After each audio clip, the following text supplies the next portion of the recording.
YS Jaganmohan Reddy గారిని ప్రతిపక్ష నాయకుడిగా ప్రస్తుత అధికార పార్టీ గుర్తించకపోయినా, ఒక ప్రతిపక్ష నాయకుడు ప్రజల వైపు నిలబడడం, ప్రభుత్వ వైఫల్యాలను ఎత్తి చూపడం, ప్రభుత్వ ప్రజా వ్యతిరేక నిర్ణయాలను ప్రజలతో కలిసి ఎండగట్టడం, ప్రభుత్వ ప్రజా వ్యతిరేక నిర్ణయాల మీద ర్యాలీలు, నిరసనలు, ప్రొటెస్టులు చేయడం, ఈ ఈ ఈ విధంగా చేయడంలో మాత్రం ప్రజల కోణంలో నిజమైన ప్రతిపక్ష నాయకుడి పాత్ర అయితే వైఎస్ జగన్మోహన్ రెడ్డి గారు 2025లో ఖచ్చితంగా పోషించారు. ఆయన ప్రతిపక్ష నాయకుడిగా ప్రభుత్వం గుర్తించకపోవచ్చు, కానీ ప్రజలు మాత్రం ఖచ్చితంగా జగన్మోహన్ రెడ్డి గారిని ఈ ఈ సంవత్సరంలో ఖచ్చితంగా పాజిటివ్ వేలోనే అయితే చూశారు. ఆయన పర్యటనలకు వచ్చిన జన స్పందనను చూడండి, ప్రతి అంశం మీద ఆయన లేవనెత్తినటువంటి అంశాలు చూడండి, ఆయన వాయిస్ చూడండి.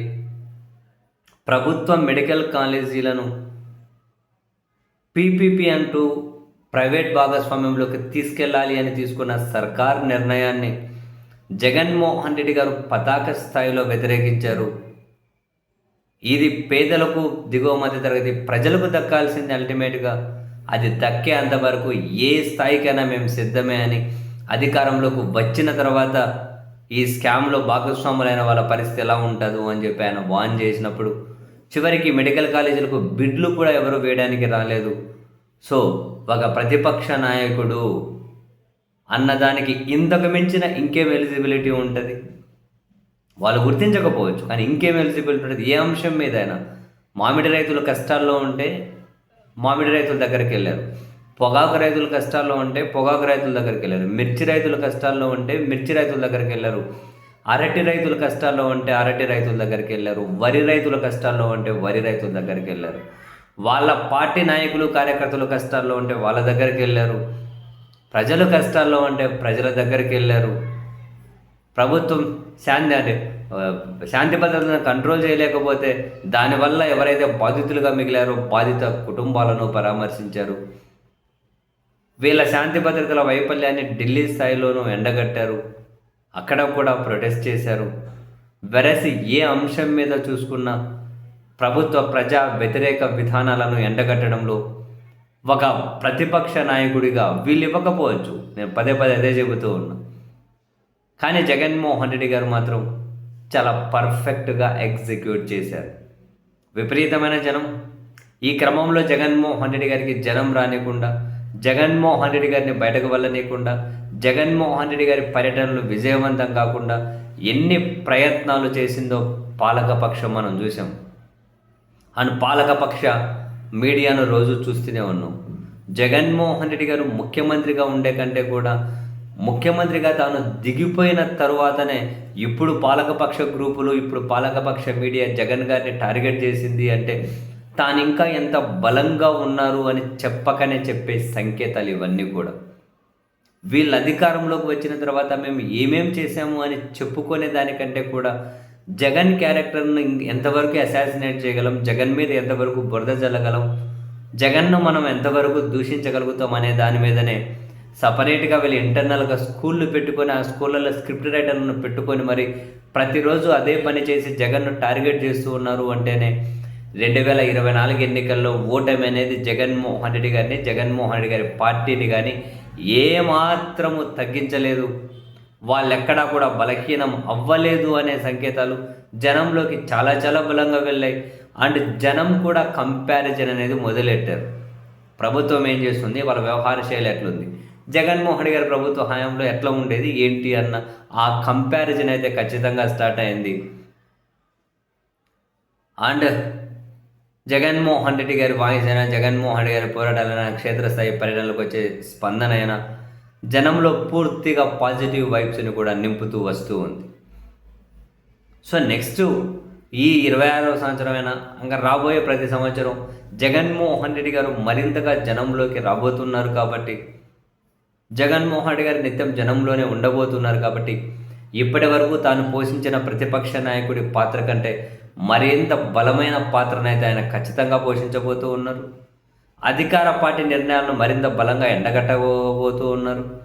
ఎందుకంటే రోజులు గడిచే కొద్దీ మరింత స్ట్రెంగ్త్ అవుతారు కదా వాళ్ళు, మరింత స్ట్రాంగ్గా తీర్చిదిద్దబడతారు కదా. ప్రభుత్వం డెఫినెట్లీ మరింతగా అలర్ట్ అవ్వాల్సిన అవసరం ఉంటుంది. ప్రజా వ్యతిరేక నిర్ణయాలను జగన్ మరింతగా జనంలోకి తీసుకెళ్ళి ఆ నిర్ణయాలు తీసుకోకుండా ప్రభుత్వం మీద ఒత్తిడి తీసుకురావడంలో అయితే మరింత బలంగా జగన్ డెఫినెట్లీ పనిచేయబోతూ ఉన్నారు. ఆ దిశగా ఇప్పుడే ఆయన నుంచి సంకేతాలు వచ్చాయి. మొదట కార్యకర్తను కలిసే మీటింగ్ ఉంది, మధ్యలో ప్లీనరీ ఉంది, ఆ తర్వాత పాదయాత్ర ఉంది. సో ఫుల్ ఫ్లెడ్జ్డ్గా జనంలోనే ఉండబోతూ ఉన్నారు. సో జనానికైతే ఒక క్లియర్ పిక్చర్ వచ్చింది. జగన్ను ఎమ్మెల్యేను, జగన్ ఏదో ఒక సాదాసీదా వ్యక్తిగాను చిత్రీకరిద్దాము అని చెప్పి ఆరాట పడుతున్నటువంటి పాలకపక్షం బొక్కబోర్లా పడుతూ ఉంది. జగన్ను వీళ్ళు కించపరిచినంత మాత్రాన, జగన్ బలాన్ని వీళ్ళు ఏదో తక్కువ చేసి చూపిద్దాం అనుకున్నంత మాత్రాన అది జస్ట్ ఏమంటారు కాసింత ఒక సాటిస్టిక్ ఆనందాన్ని ఏమైనా అంతవరకు ఇస్తుందేమో. కానీ వీళ్ళు 24 గంటలు జగన్న స్మరణ చేస్తున్నారన్నది నిజం. జగన్కి పాజిటివ్ వైబ్స్ ఉన్నాయన్నదే నిజం. చివరికి ముఖ్యమంత్రి గారు కూడా మనం ఎవరి కోసమైతే పనిచేస్తూ ఉన్నామో ఆ ప్రజల్లో మన మీద సంతృప్తి లేదు అని వ్యాఖ్యలు చేశారు అంటేనే డెఫినెట్లీ ప్రజా వ్యతిరేక విధానాలను జగన్మోహన్ రెడ్డి గారు జనం మధ్య క్షేత్రస్థాయిలో చాలా గట్టిగా నిలదీసినట్లే, ప్రభుత్వ వ్యతిరేక విధానాలను చాలా గట్టిగా ఆయన జనంలోకి పంపించినట్లే. అండ్ మరీ ముఖ్యంగా మెడికల్ కాలేజీల అంశంలో అయితే ప్రభుత్వం చాలా దారుణంగా నవ్వుల పాలైందనేది నిజం.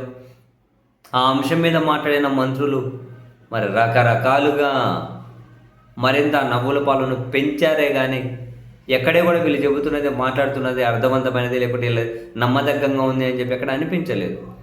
వీళ్ళు అధికారంలోకి వచ్చి ఇప్పుడు ఇది జస్ట్ 1.5 సంవత్సరం 2వ సంవత్సరం నడుస్తూ ఉన్నా కూడా ఇప్పటికే ఒక రకంగా చూస్తే చాలామంది మంత్రులు కూడా సైలెంట్ అయిపోయినట్లు ఉన్నారు. పరిస్థితులు ఎట్లా వస్తాయని చెప్పి ఎక్కడికెక్కడ ఎవరికి వాళ్ళు అలర్ట్ అవుతూ ఉన్నట్లున్నారు. ఇవన్నీ పరిణామాలు చూస్తే జగన్మోహన్ రెడ్డి గారికి చాలా పాజిటివ్ వైబ్స్ ఉన్నాయి. జగన్ మళ్ళీ అధికారంలోకి వస్తాడు అనే సంకేతాలు జనంలోకి వెళ్ళాయి. జగన్ మళ్ళీ అధికారంలోకి వస్తాడు అన్న సంకేతాలు పారిశ్రామికవేత్తల్లో వెళ్ళాయి, అధికారుల్లో వెళ్ళాయి, కూటమి పార్టీలకు సంబంధించిన మంత్రుల్లో కూడా వెళ్ళాయి. ఆ విధమైన చర్చ క్షేత్రస్థాయిలో జరుగుతూ ఉంది.